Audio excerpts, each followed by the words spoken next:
Grabar. Minimizamos las cámaras de este lado para que no se vea nada de acá. Y vamos a compartir el mensaje, la sesión número 2. Vamos a continuar con el capítulo 16 de Mateo. Y vamos a leer ahora, vamos a compartir ahora la parte correspondiente a los versículos 13 al 20. Y como pueden ver en pantalla, esta porción de las escrituras también está en Marcos 8, 27 al 30 y está en Lucas 9, 18 al 21. Vamos a revisar aquí qué es lo que Dios nos revela en sus escrituras y vamos a, pues vamos a comenzar la plática. Ya si alguien más se conecta, pues ahí nos estarán haciendo el favor de aceptar la llamada y que entren al chat, ¿no? Para escuchar el tema. Y recordamos un poco de lo que vimos el domingo pasado. Estábamos viendo sobre la levadura de los fariseos, que no podemos permitir y no debemos permitir y no debemos aceptar doctrinas que no sean bíblicas.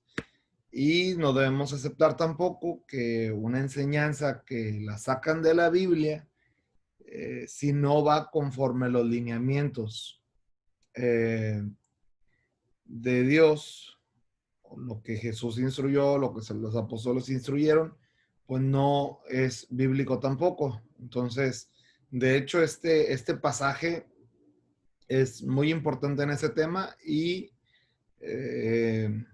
surgen muchas desviaciones a raíz de una mala interpretación de las escrituras. Entonces le vamos a dar gracias a Dios por permitirnos estar reunidos y vamos a empezar la sesión. Señor, te damos muchas gracias porque tú eres bueno, porque para siempre es tu misericordia, porque nos permites compartir una vez más la videollamada, Señor. Nos permites compartir tu mensaje, estudiar tu palabra y conocerte cada día más. Permítenos ahora también, Padre Celestial, que nos reveles esta porción de las Escrituras, que te reveles a nuestras vidas y que podamos sacar provecho de esta enseñanza bíblica, Señor, y que tu Espíritu Santo sea el que guíe, el que nos ministre y el que nos enseñe, Padre, a recibir las enseñanzas que tú tienes reservadas para nosotros, Señor. A recibir esas enseñanzas y aplicarlas en nuestras vidas.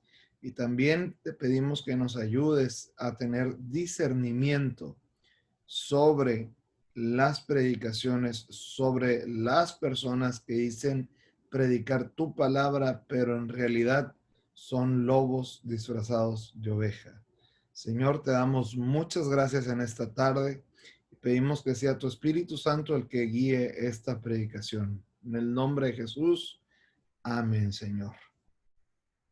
Pues bueno, la sesión 2, como les dije, es Mateo 16, del 13 al 20. Vamos a estar revisando la escritura. La versión que yo traigo aquí escrita en la pantalla es la versión de la Biblia Israelita Nazarena, año 2011.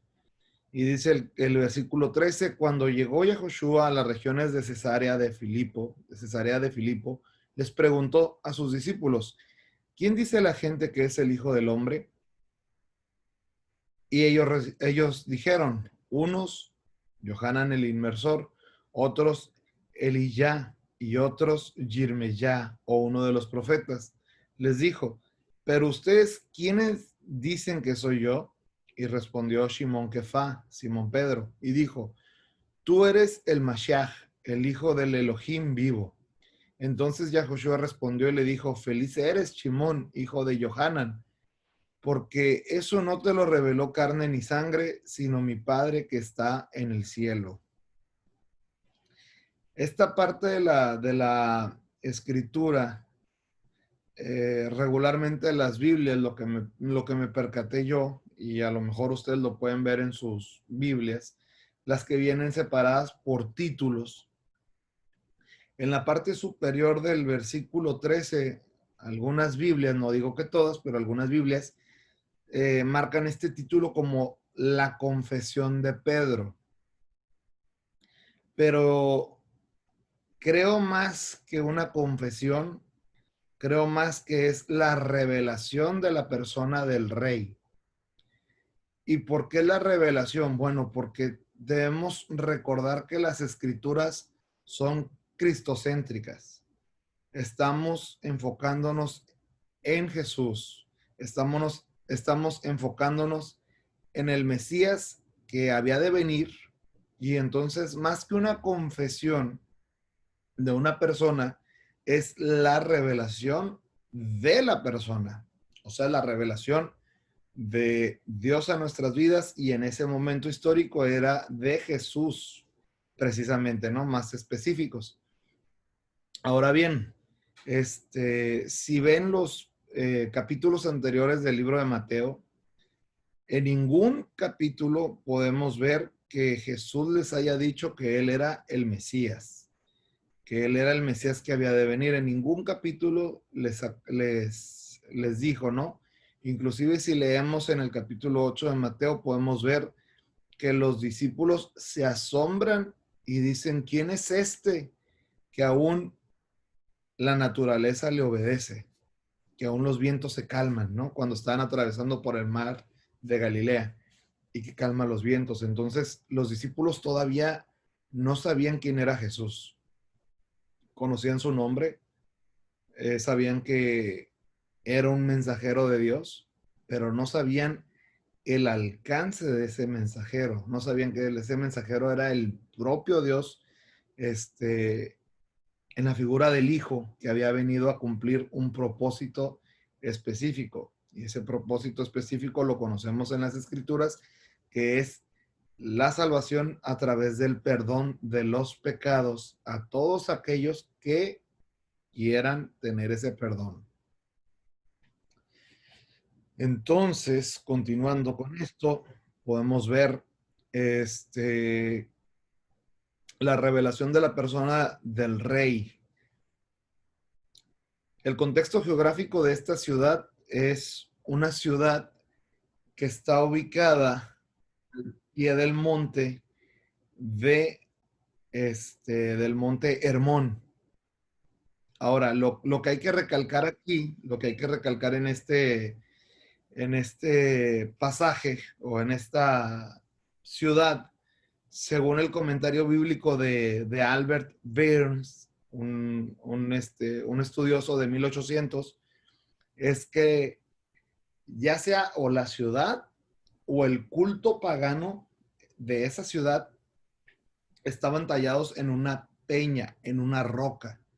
Entonces, para entender lo que viene en el versículo 18, 19 y 20, hay que entender un poquito el contexto de la situación geográfica, porque sabemos que Jesús hablaba también en función de lo que estaba a su alrededor y utilizaba su medio, el medio alrededor que tenía, para hablar acerca de él, para revelarse a las personas, para mostrar su verdadera naturaleza.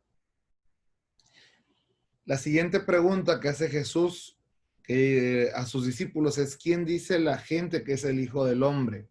Esto en términos coloquiales, mexicanos, estaba en pocas palabras diciéndoles, midiéndole el agua a los camotes, ¿no? Así decimos acá en México, está midiendo el agua a los camotes. ¿Y eso por qué? Porque muchas veces, muchas personas, incluyendo en la actualidad, les podemos preguntar acerca de Dios, les podemos preguntar acerca de Jesús, les podemos preguntar inclusive acerca del Espíritu Santo, ya sea creyente o no creyente, y nos pueden dar una idea de lo que ellos creen, de lo que ellos piensan que es Dios, que quién es Jesús o quién es el Espíritu Santo. inclusive hermanos en la fe, que no conocen a Dios como tal, no conocen quién es el Hijo como tal y no conocen quién es el Espíritu Santo. Y, y esto es muy importante porque las escrituras nos revelan quién es quién y nos revelan esto porque a medida que nosotros vamos conociéndolos, vamos entendiendo el propósito de nuestras vidas y vamos entendiendo entonces que lo que nosotros anhelamos de estar en su presencia es tiene que ver con una parte aquí en la tierra, pero sobre todo la recompensa eterna con el Padre, ¿no? Entonces, es muy importante entender quién es quién y en este momento es muy importante entender que esta es la primera vez que Jesús se muestra con su verdadera naturaleza, es decir, que Él era el Mesías, que Él era Dios. Eh, Posteriormente Jesús bueno, los discípulos, perdón, le contestan a Jesús.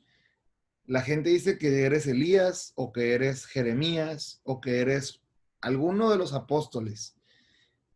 Y inclusive Herodes, en Mateo 14, 1, 2, podemos ver que Herodes piensa que es Juan el Bautista, que Juan el Bautista había resucitado, había revivido, y estaba predicando otra vez el Evangelio. Si recordamos la historia de quién es Juan el Bautista, pues Juan el Bautista era el profeta que estaba anunciando a Jesús, que había de venir. Y en ese lapso de que lo está anunciando, Herodes lo captura y lo decapita. Es una historia pues totalmente aparte, pero lo había decapitado. Y más adelante, cuando empiezan a escuchar de la fama de Jesús, el mismo Herodes pensaba que Juan el Bautista había resucitado. Entonces la gente tenía ideas muy vagas acerca de Jesús. Y por eso era importante hacer saber y hacerles ver y mostrarles quién era Él. Los mismos discípulos no sabían quién era Jesús. Y les dice, y les vuelve a preguntar entonces, pero ustedes, ¿quién dicen que soy yo? Y entonces Pedro se adelanta y le contesta, tú eres el Mesías, tú eres el Cristo que había de venir, dice, tú eres el Hijo del Dios viviente. O sea, le mostró, le contestó con toda la extensión de la palabra, la naturaleza de Jesús, de quién era Él. Y esto es muy importante para nosotros como creyentes, reconocer quién es Jesús y comprender o entender más bien lo que conlleva, lo que engloba Jesús, la persona de Jesús y en nuestras vidas, ¿no? Qué es lo que, el efecto que tiene el efecto Jesús en nuestras vidas, que es liberación. Ahora bien, ¿por qué hace estas preguntas? Bueno, porque si vemos el capítulo desde el inicio, los fariseos estaban preguntándole acerca de un milagro, de una señal. Oye, si eres el Hijo de Dios, pues haz una señal, pero no les iba a dar ninguna señal, no estaba obligado a darles una señal. Ahora con los discípulos sucede lo mismo. Jesús les pregunta, ¿quién soy yo? Aquellos querían una señal. ¿Ustedes me van a pedir una señal o van a creer o van a tener fe? La palabra de Dios nos dice en Hebreos 11:6 que es importante, parafraseando, ¿no? Es importante que la persona que se acerca a Dios crea que existe y que recompensa. ¿Ok? Entonces es importante y ellos conocían que había Dios y ellos creían que había Dios. Por eso responden acertadamente. Tan acertada es la respuesta. Si vemos acá tan acertada es esta respuesta que Jesús le contesta a Pedro, bienaventurado eres. Y es una expresión que significa, que la podemos traducir, que es tres veces feliz. y a saber por qué 3 veces feliz, ¿no? ¿Por qué no una? ¿Por qué no dos? O sea, ¿por qué 3 veces? Si vemos las escrituras en los evangelios, en algunas porciones de los evangelios principalmente, vemos que se hace énfasis mediante la repetición. Si nosotros leemos Mateo 7, vamos a ver que la gente le repite al maestro, ¿no? Hablando de falsos profetas, de falsos maestros, de la enseñanza de las escrituras, de la ley de Dios, vemos que se van a presentar con él, delante de él, y le van a decir, Señor, Señor, pero en tu nombre hicimos milagros, en tu nombre echamos fuera demonios, Señor, Señor. Y perdón, la cita bíblica que les dije era Mateo 7 y Mateo 7, 15, habla del árbol y de los frutos. Un árbol bueno da fruto bueno, un árbol malo da fruto malo. Y es repetitivo decir, no, el árbol bueno vuelve a repetir, el árbol bueno da fruto bueno y el árbol malo va a dar fruto malo. ¿Puede un árbol que da fruto bueno dar fruto malo? ¿O puedes obtener otra fruta de un árbol no sé, un árbol de uvas puede dar manzanas, un árbol de peras te puede dar naranjas de manera natural, sin hablar de los injertos, ¿verdad? Porque pues hoy en día están hablando se utilizan los injertos en las plantas, pero de manera natural, un árbol de uvas, una vid, ¿te va a dar peras? No. Entonces un árbol bueno te va a dar fruto bueno, una vid te va a dar uvas buenas. Y luego dice al final, cualquier árbol que sea malo, sus frutos sean malos, sirve para echarlo al fuego, sirve de leña para meterlo al fuego y quemarlo.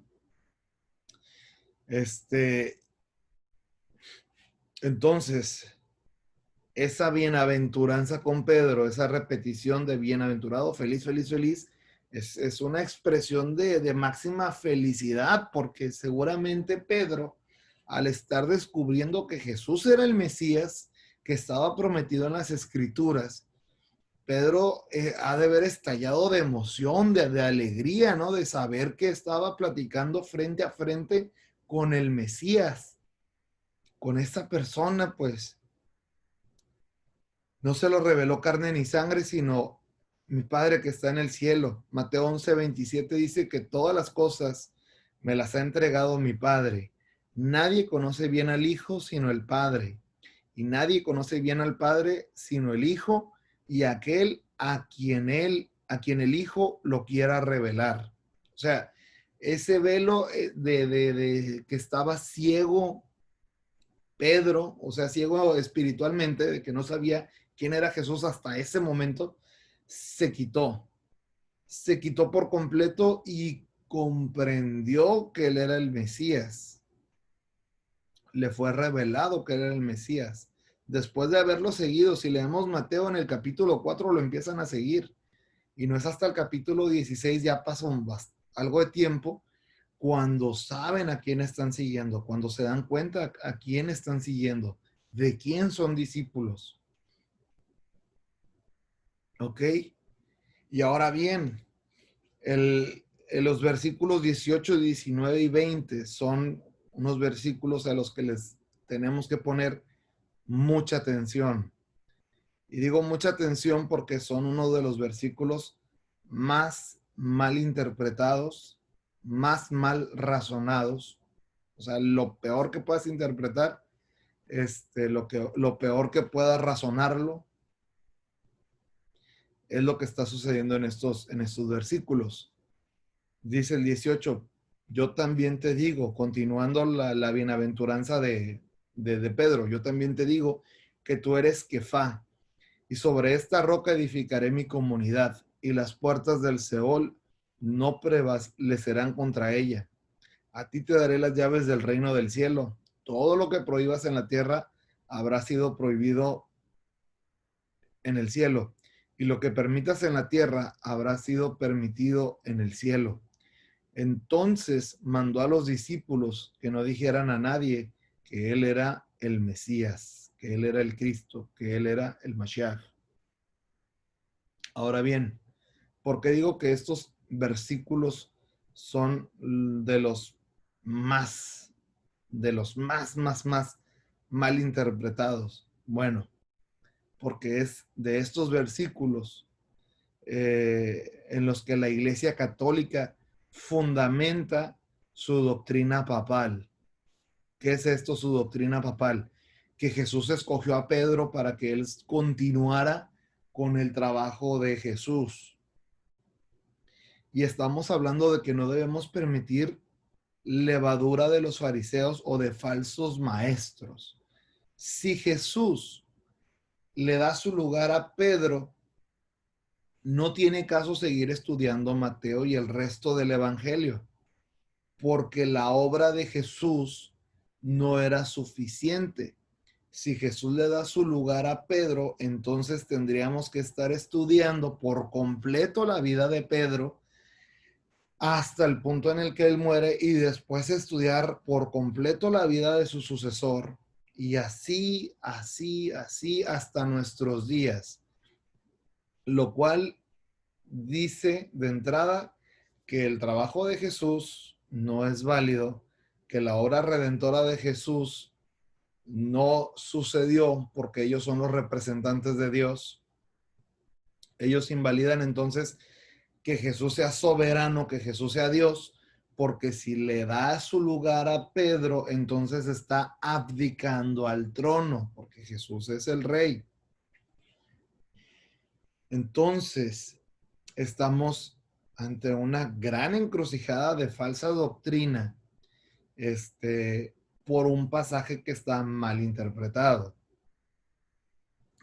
Hay quienes interpretan del versículo 18, vamos a continuar acá, hay quienes interpretan del versículo 18, que Jesús le dice a Pedro, tu nombre es Pedro, y si ustedes me están viendo con la cámara, dice, y se señala a Jesús a sí mismo, y sobre esta roca edificaré mi comunidad, mi iglesia, o sea, sobre mí mismo. ¿Ok? Tiene mucho sentido, obviamente, ese pasaje bíblico, si lo entendemos de esa manera, tiene mucho sentido porque Pedro mismo es el que señala a Jesús como la piedra angular. De hecho, si podemos ver en la diapositiva el Salmo 118:22, la piedra que desecharon los constructores ha venido a ser la principal piedra angular. Ese es el pasaje bíblico que Pedro está citando en su carta, cuando él escribe la carta, la primera carta de Pedro. Entonces, este pasaje bíblico lo podemos ver, contrastar también en Mateo 7, 24 al 29, donde habla, perdón, me tragué un poquito, habla de la parábola del hombre necio y del hombre sabio. El hombre sabio edifica su casa sobre la roca. El hombre necio edifica su casa sobre la arena. Llueve, truena, caen vientos, tempestades, vienen todas las pruebas y la casa del hombre necio es derribada porque no tiene un fundamento sólido. Y la casa del hombre sabio se mantiene porque tiene un fundamento sólido. Nuestro fundamento es Jesús. Entonces, sí es un error completo entender que Jesús le dé su lugar a Pedro. Es un error fatal, monumental. Eso es lo único que no se puede entender de ese pasaje. Y aunque bien intencionado, Jesús señalándose a sí mismo para decir que sobre ese fundamento se va a edificar la iglesia, el sentido del texto nos quiere explicar algo más todavía. No solamente que Jesús es el fundamento, sino que Jesús le quiere decir esto a Pedro. Pedro, tú al decir que yo soy el Hijo de Dios, me has llamado por un nombre que expresa mi verdadero carácter. Yo también te he dado un nombre que expresa tu carácter. Te he llamado Pedro. Pedro significa roca o piedra. Entonces dice, te he llamado Pedro, una roca que denota firmeza, solidez, estabilidad.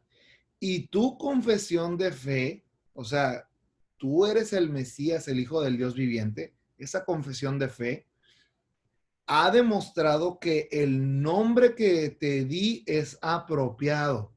Veo que eres una persona digna de llevar ese nombre y serás un buen servidor para evangelizar, un buen servidor de mi comunidad. ¿Ok? No le está dando un cargo de papa, no le está dando un cargo jerárquico, no, no, no. Le está diciendo que va a ser un excelente servidor. Y bajo ese entendimiento, nosotros como creyentes, en cierto sentido, tendríamos que también llamarnos Pedro. ¿Por qué? Porque tenemos que tener ese carácter firme en declarar que Jesús es el Hijo del Dios viviente y proclamar sus verdades. Firme como el hombre sabio que edifica su casa sobre la roca. Eso es lo que ese pasaje nos quiere dar a entender.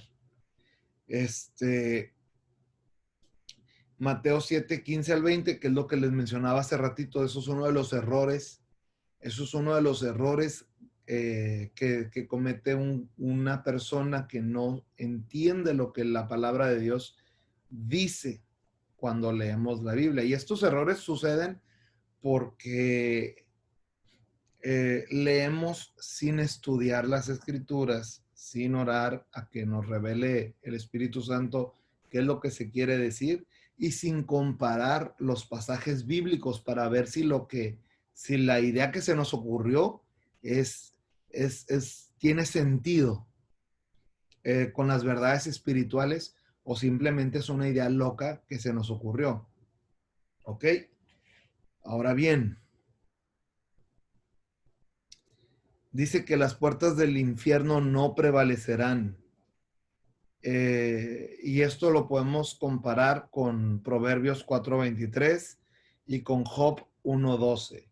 ¿Por qué las puertas del infierno no prevalecerán? Bueno, las ciudades de la antigüedad, inclusive si vemos en la historia la gran muralla china, fue una técnica para combatir y detener los ataques del enemigo. Sin embargo, las murallas pues tienen puntos débiles y la forma más rápida de entrar a una ciudad no es a través de una muralla, es a través de la puerta. Las puertas de las ciudades son lugares fortificados con torres, con arqueros, y con un ejército por dentro que está listo para defender la ciudad en caso de que el enemigo se meta. ¿Ok? Entonces, ¿por qué lo comparamos con Proverbios 4:23 y con Job 1:12? Bueno, Job 1:12, Satanás se acerca con Dios y le dice que Job en realidad no lo ama, que Job le es fiel porque le permite tener riquezas, le va bien en los negocios, tiene salud, y Dios le da permiso a Satanás de poner a prueba la fe y el amor de Job, de tal modo que Job lo pierde todo. Pierde su riqueza, pierde sus hijos, pierde su salud, pero la única condición de Dios para Satanás es que no tocara su corazón. Job perdió todo, pero su corazón estuvo íntegro. Y nosotros como creyentes tenemos que aprender esas verdades espirituales que nos revela la escritura en el libro de Job. Con todo o sin nada, el corazón se reserva para Dios. Proverbios 4:23. Sobre toda cosa guardada, guarda tu corazón, porque de él emana la vida. Entonces, si estamos en la verdad de Cristo como nuestro Salvador, nuestro corazón va a estar protegido del ataque del enemigo. No tenemos por qué preocuparnos por la prueba que venga, por la dificultad, porque estamos protegidos por Dios. Y repetimos Hebreos 11:6, es necesario que el que se acerca a Dios crea que Él existe y que recompensa a los que le buscan. Así de sencillo. Si continuamos con el análisis, las llaves del reino del cielo, y bueno, el versículo anterior, el 18, es uno de los fundamentos de la Iglesia Católica. Y obviamente tienen otros libros, otros textos que utilizan para decir sus verdades, entre comillas, sus verdades, que son engaño para la gente y es un abuso para la gente. El no usar la palabra de verdad correctamente. Pero también los falsos maestros no nomás son aquellas religiones declaradas completamente que son falsas. Los falsos maestros también están dentro del evangelio, disfrazados de corderos. Y nosotros, yo decía, nosotros como latinos, de repente creemos cosas místicas, ¿no? Le damos mucho misticismo a las cosas y la verdad es que la Biblia no es mística, es un libro que nos dice la verdad espiritual de Dios, pero no es nada místico, es una revelación completa y textual de Dios, para conocer a Dios. Y las llaves del reino del cielo son un símbolo, únicamente un símbolo, pero es un símbolo que utilizaban los alumnos, y pongo como ejemplo a Pablo. Pablo, que era un alumno de la ley, cuando Pablo se graduó como maestro de la ley, a él le dieron unas llaves. Esas llaves tenían acceso al closet donde estaban los pergaminos, los rollos. Entonces esas llaves eran simbólicamente, bueno, las llaves del reino del cielo son simbolismos a las llaves que utilizaban los maestros de la ley para dar permiso y autorización y autoridad para explicar los pergaminos. Entonces esas llaves del reino del cielo, en estricto sentido, no hacen que Pedro esté como portero allá, como un conserje, dejando entrar a la gente o negándoles el acceso. No. Simplemente es un símbolo de autoridad para predicar el evangelio. Nosotros como creyentes también estamos recibiendo esas llaves para predicar el evangelio.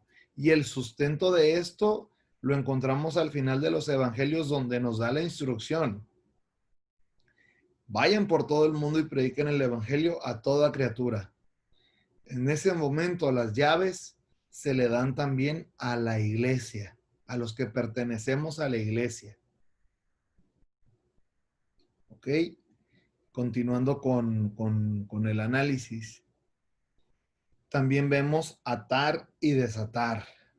Y esto también es muy místico, sobre todo en las doctrinas de prosperidad, las doctrinas de poder, de palabra de poder, las doctrinas de de decláralo, proclámalo, recíbelo, todas esas falsas enseñanzas que se predican hoy en las congregaciones son falsas porque este atar y desatar lo que realmente quiere decir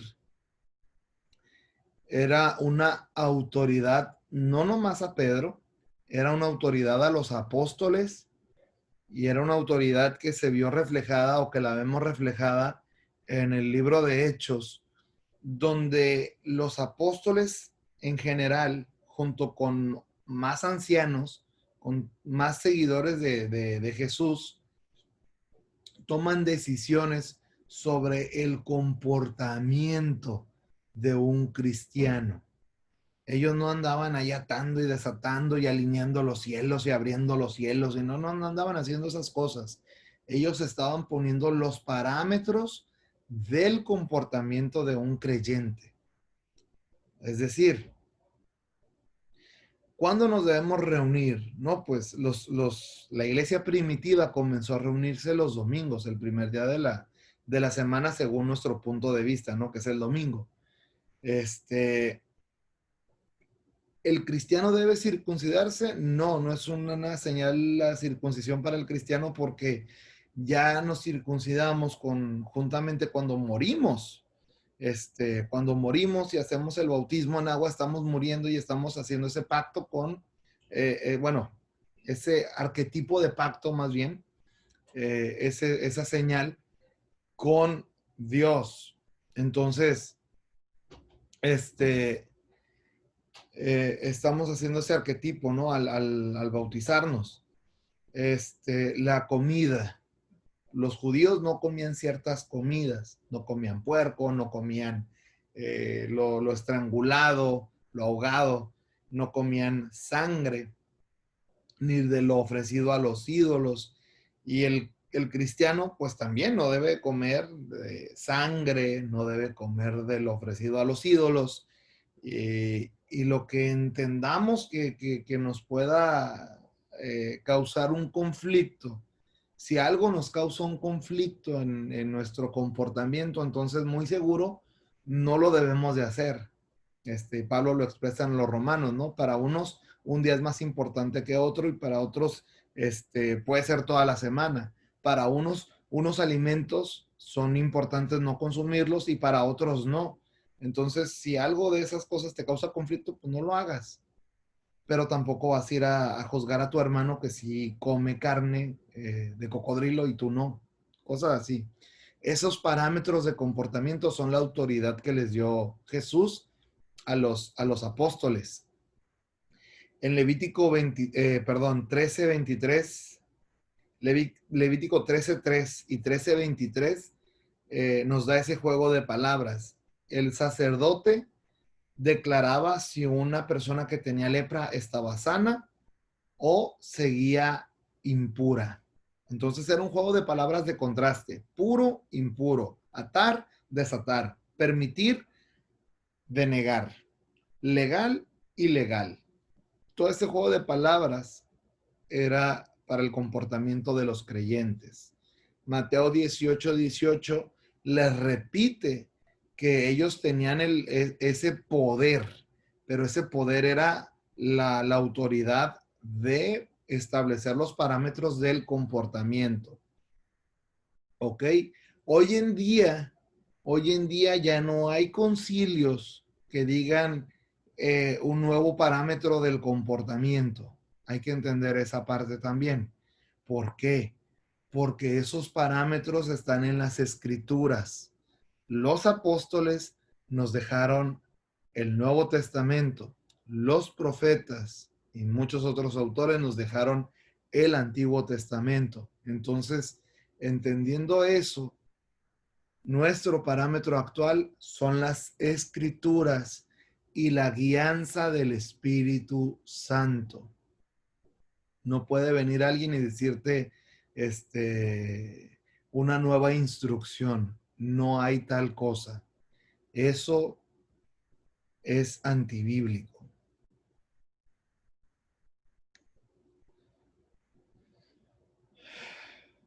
Y hay que entender también otra cosa. Aquí hay un contraste un contraste muy, muy grande, que hoy en día los llamados apóstoles, los llamados profetas, este, predican que ellos hacen, pero entendemos que no hay apóstoles, entendemos que no hay profetas. Juan 20:23 es un contraste con esto porque a los apóstoles les da la autoridad de retener los pecados o de perdonar los pecados. Ahora bien, vamos al libro de Hechos. En Hechos, este tipo de autoridad se ve cuando Pedro está con Ananías y con Zafira.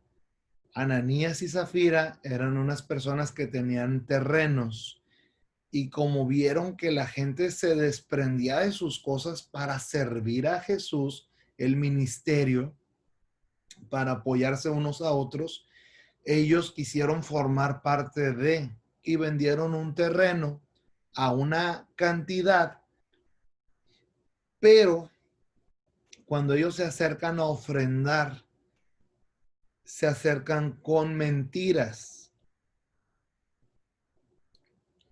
¿Y qué son estas mentiras? Ellos quieren ofrendar una parte de ese dinero, pero la mentira radica en que ellos dicen que esa cantidad es la que se vendió el terreno. Y Pedro les dice, ¿por qué hacen eso? Porque quieren jugar con Dios no se juega. Entonces, esa autoridad que le dio a los apóstoles, Pedro aplica la autoridad y le retuvo los pecados. Y si sabemos, la paga del pecado es muerte.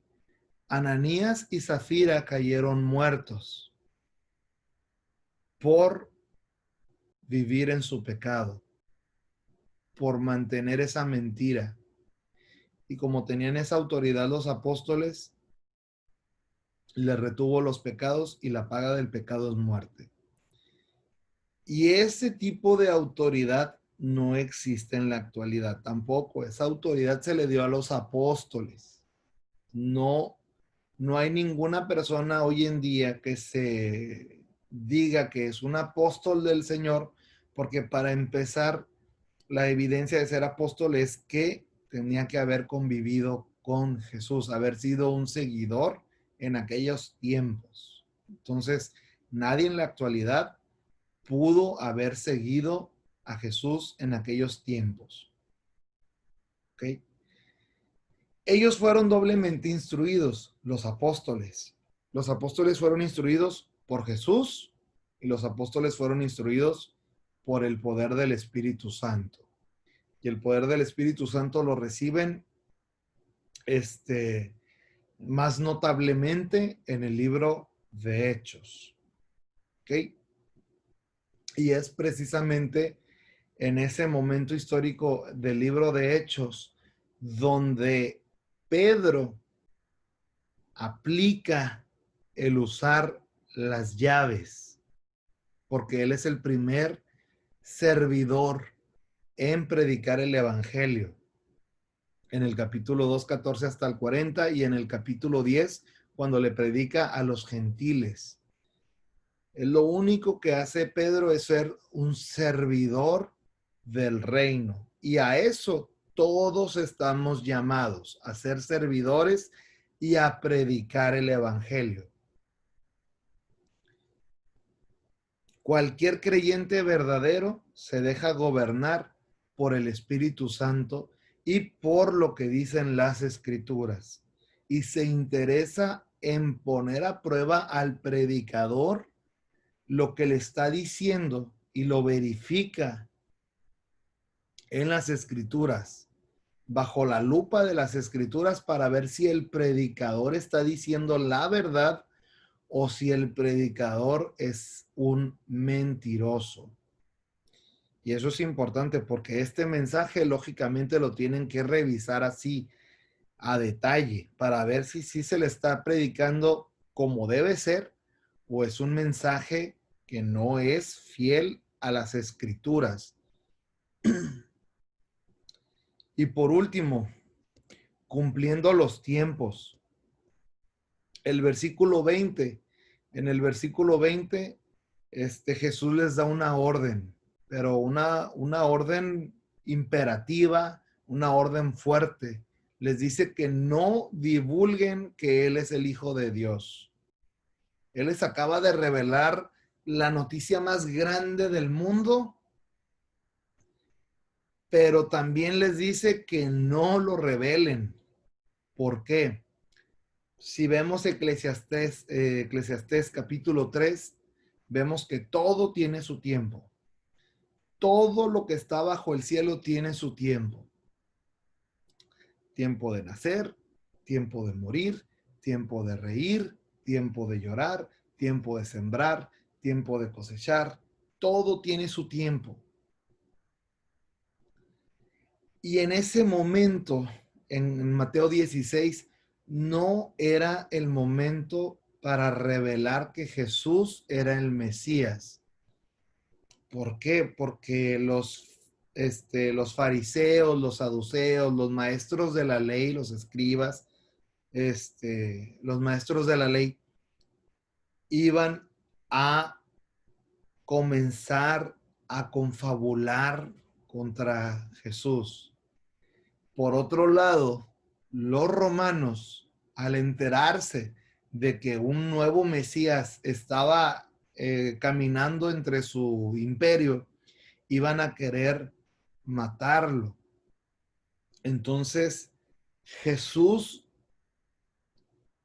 a quien se le revelan las cosas directamente del Padre, entiende perfectamente que no es el momento de demostrar que Él es el Hijo de Dios. Y si nos damos cuenta, el Evangelio, los Evangelios y todo, los Evangelios y las cartas, con mayor razón las cartas, obviamente, se escriben después de que Jesús asciende a la diestra del Padre. Fíjense todo el tiempo que tuvo que pasar para que se redactaran los evangelios. No solamente se esperaron a que Jesús ascendiera a la diestra, pasó más tiempo en lo que empezaron a recolectar más información. ¿Por qué más información? Bueno, Mateo empieza con la genealogía de Jesús. Entonces, no solamente por experiencia, por revelación, ellos descubrieron que Jesús era el Hijo de Dios, también por investigación de las líneas de genealogía. Y como todo tiene su tiempo, el Mesías tenía que cumplir un plan. Y el plan, el propósito de Dios, dentro de ese plan, estaba con sus pautas.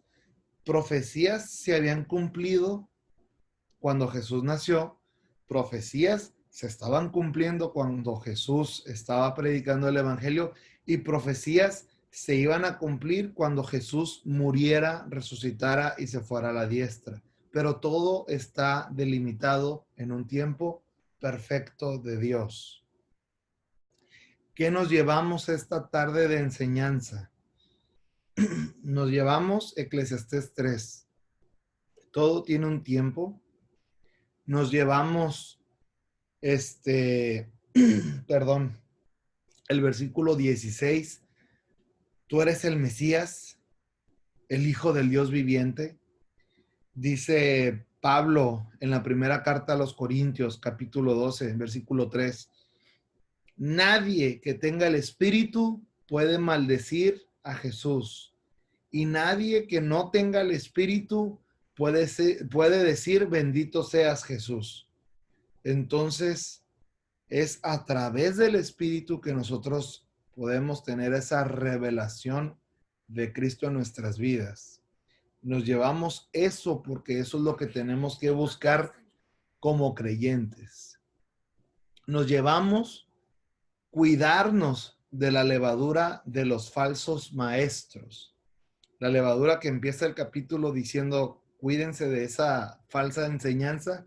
Eso nos llevamos y nos tenemos que cuidar de todas las falsas enseñanzas. Y todo lo que nos expliquen, todo lo que estemos viendo, que una persona se acerque y nos comparta, lo tenemos que poner a la luz de las escrituras. Y si tenemos dudas, pues a la luz de maestros que demuestran con sus frutos que son buenos maestros. Amén. Gracias, bendito Dios.